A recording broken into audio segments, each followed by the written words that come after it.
Welcome back to The Basement. I'm Steve Lewis. This week we begin our look at the summer of 1975 with music and movies in the third quarter, the months of July, August, and September.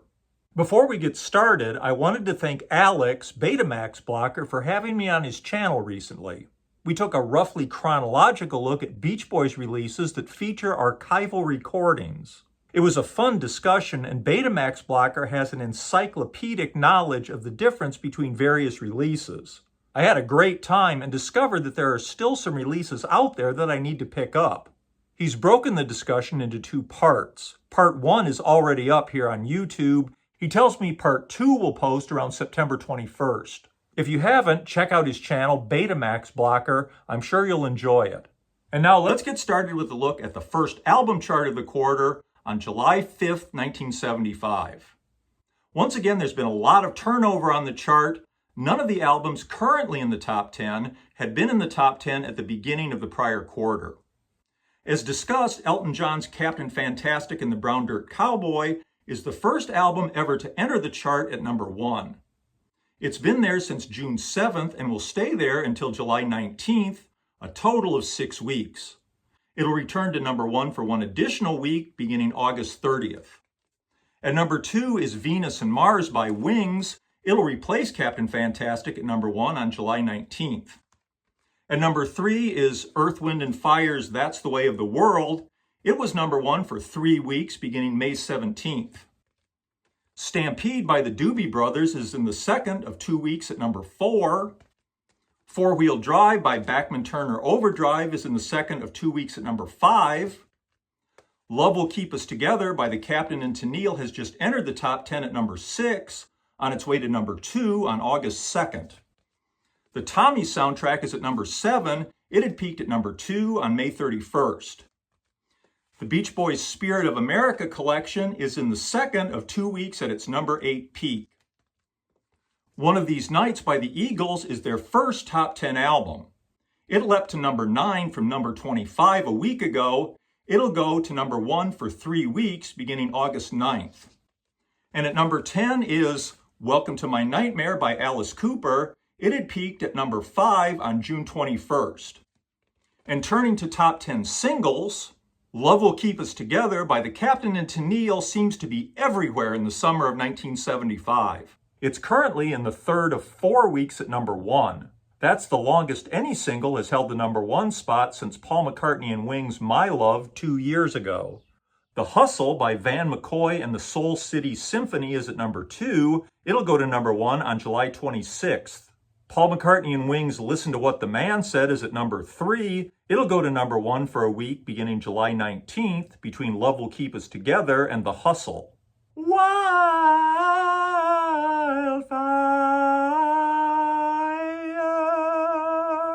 By Michael Murphy had been at number 3 for the prior 2 weeks. It's currently at number 4.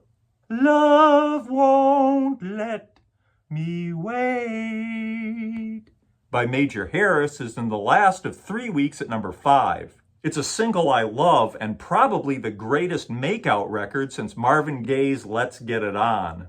Magic by Pilot is at number 6. It'll peak at number 5 next week, July 12th. Jesse Coulter's sad country ballad, I'm Not Lisa, is at number 7. It had been at number 4 for the prior 2 weeks. Linda Ronstadt's When Will I Be Loved is at number 8. The song was written by Phil Everly and had been a number 8 hit for the Everly Brothers in 1960. It's another song from Ronstadt's breakthrough Heart Like a Wheel album and her second top 10 single. It had been at number 2 for the prior 2 weeks. One of These Nights, the title track from the new Eagles album, is at number 9. It'll hit number 1 on August 2nd. And at number 10 is Please Mr. Please by Olivia Newton-John. It's the song that asks us not to play B-17. It'll hit number 3 for 2 weeks beginning August 9th. Top 10 singles that will come and go in the third quarter include I'm Not in Love by 10cc, which will spend 3 weeks at number 2 beginning July 26th. Swearin' to God by Frankie Valli will hit number 6 on July 26th. Rockin' Chair by Gwen McCrae will hit number 9 on August 2nd. Dynamite by Bazooka will hit number 10 on August 2nd. It's a studio group capitalizing on Jimmy Walker's catchphrase from Good Times. Apart from somebody occasionally shouting, "Dynamite!" It's an instrumental. Good Times star Jimmy J.J. Walker is hitting the height of his popularity in 1975, and of course there's plenty of official merchandise in addition to the unauthorized Bazooka single. There are a couple of series of bubblegum cards, t-shirt iron-ons, magazines like this April 1975 issue of the kids' scholastic magazine Dynamite. As you might guess, Dynamite, which had debuted in 1974, had taken its title from Jimmy Walker's catchphrase. Walker had started as a stand-up comedian, and there's an album of his comedy. It includes flyers for the official JJ t-shirt and the JJ talking doll. It's Dynamite. Getting back to hit singles, Jive Talkin' by the Bee Gees will be #1 for 2 weeks beginning August 9th. It's their first time in the US top 10 since How Can You Mend a Broken Heart went to #1 back in 1971. Midnight Blue by Melissa Manchester will go to #6 on August 9th. The Rockford Files by Mike Post is the theme song from the hit James Garner TV series. It'll spend 2 weeks at #10 beginning August 9th. Someone Saved My Life Tonight from Elton John's Captain Fantastic and the Brown Dirt Cowboy album will go to #4 on August 16th. Fallen in Love by Hamilton, Joe Frank, and Reynolds will hit #1 on August 23rd. War, asking the musical question, "Why Can't We Be Friends?" will hit #6 on August 23rd. Get Down Tonight is the first hit for Casey and the Sunshine Band, a disco group from Florida. It'll go all the way to #1 on August 30th.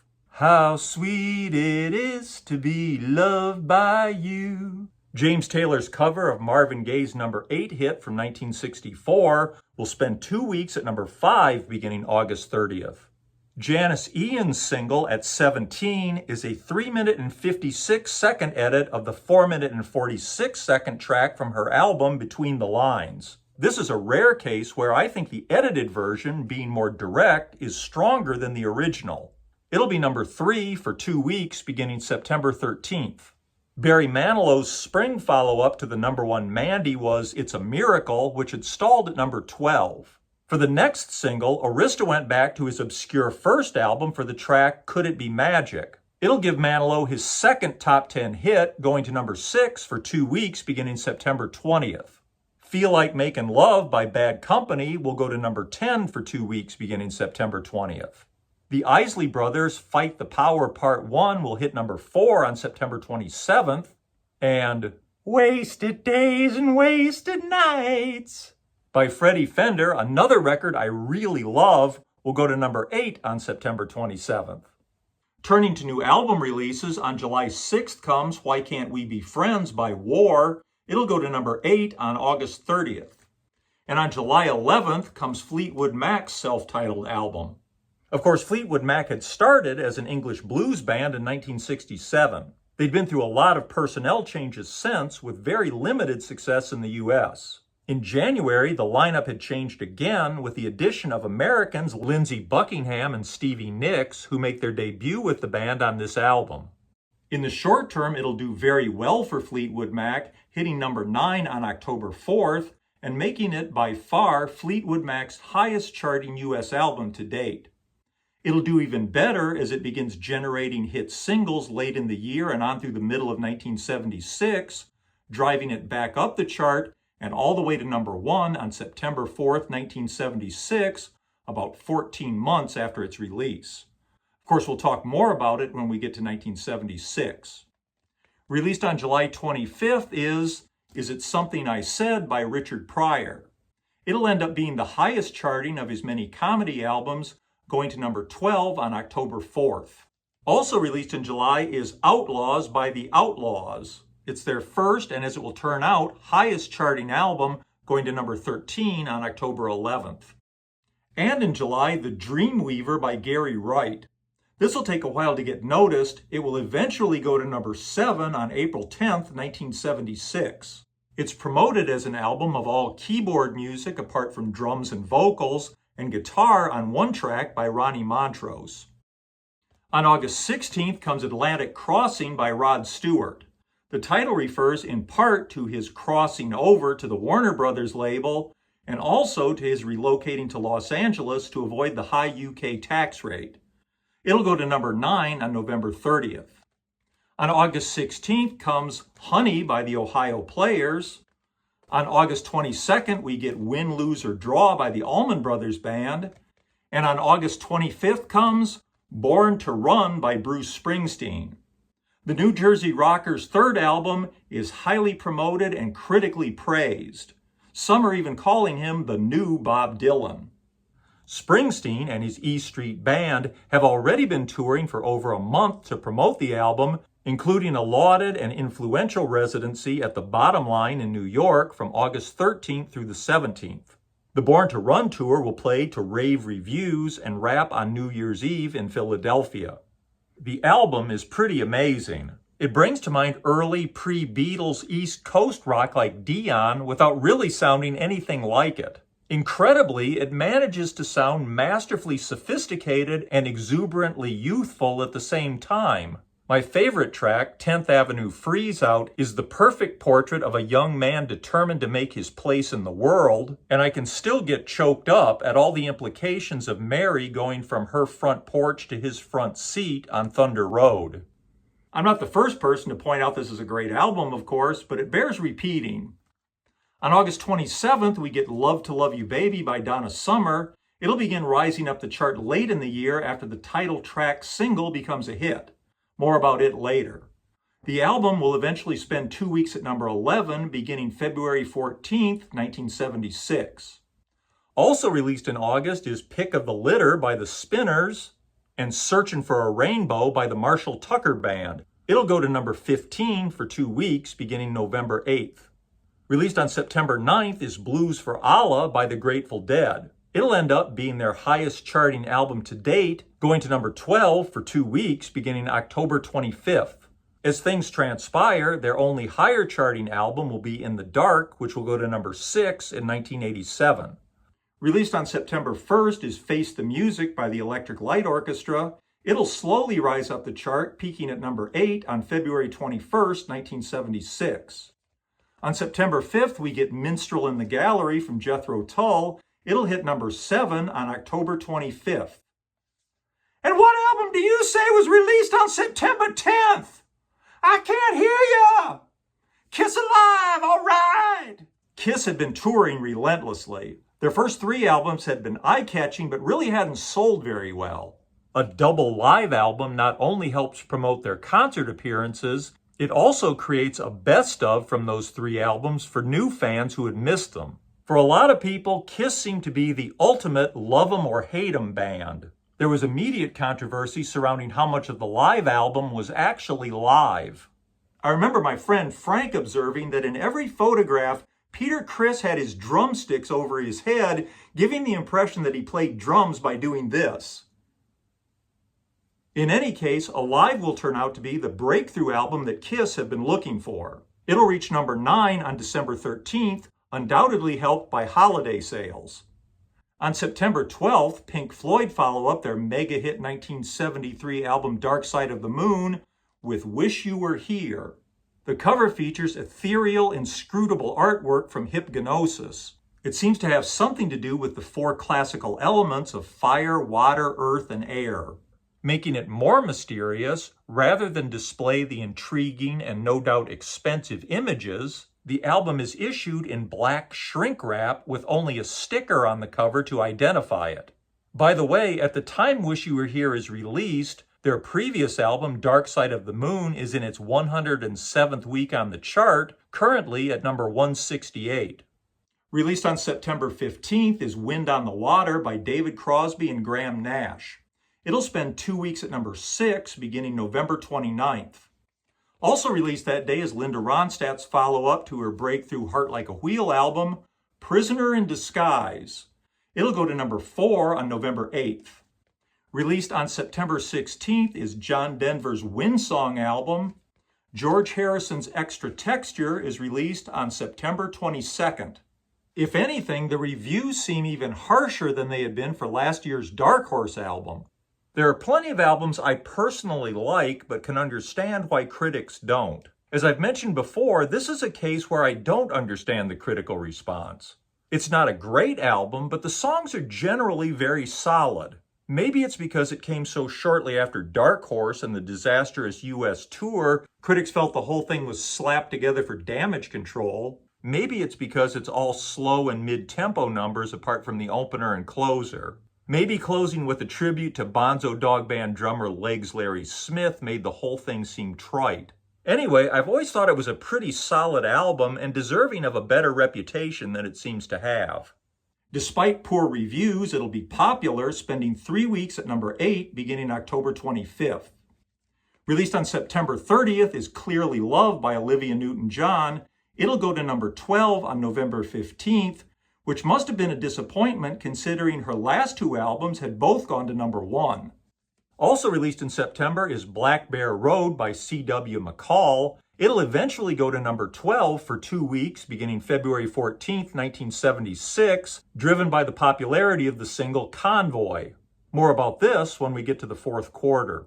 And in September comes the US release of Save Me by Silver Convention, a German Euro disco group. The album will go to number 10 on December 13th after their single Fly Robin Fly becomes a number 1 US hit. On August 8th, it's announced that Led Zeppelin's lead singer Robert Plant and his wife had been seriously injured in a car accident on the Greek island of Rhodes on August 4th. Though both will recover, Led Zeppelin is forced to cancel their North American tour scheduled for September and October. The third quarter is not usually a time for a lot of major film releases, and that seems truer than ever in 1975. Possibly studios were holding films back, waiting for the unprecedented blockbuster Jaws to run its course at the box office. Among the few notable film releases are Disney's family comedy western, The Apple Dumpling Gang, starring Bill Bixby, Don Knotts, and Tim Conway, which is released on July 1st. Premiering on August 29th is Dog Day Afternoon, a highly acclaimed drama with comic overtones based on the true story of a botched bank robbery. It stars Al Pacino. It'll be number 1 at the box office for 2 weeks beginning December 31st, and again for the week of January 21st, 1976. On September 19th comes Robert Redford and Faye Dunaway in the spy thriller 3 Days of the Condor. It'll be number 1 the week of November 19th and one of the year's biggest hits. On September 26th comes the U.S. premiere of the film version of the play The Rocky Horror Picture Show. Though not widely noticed at the time, it will, over the course of the next several years, become a cult phenomenon. So much so that over time, it's risen to become the 3rd highest grossing film of 1975 after Jaws and One Flew Over the Cuckoo's Nest. I first saw it at one of those audience participation midnight shows in 1978. Then, and every time I've seen it since, I found it to be deliriously fun with great music from the opening titles right up through the sequence with Meat Loaf as Eddie. After that, it's hit and miss, and by the time we'd get to the sequence with the RKO Tower and the swimming pool, I'd be looking at my watch wondering how much more there was to go. Of course, the fact it was after 1 a.m. at that point might also have had something to do with it. We'll talk more about the Rocky Horror Picture Show when we get to 1976. And that'll do it for this time. I hope you'll join me next time when we'll talk about news, the Beach Boys, and the very eventful television season that premiered in the third quarter of 1975. Till then, I look forward to your comments and feedback. As always, please hit like if you don't mind, subscribe if you haven't. Have a great week. Bye.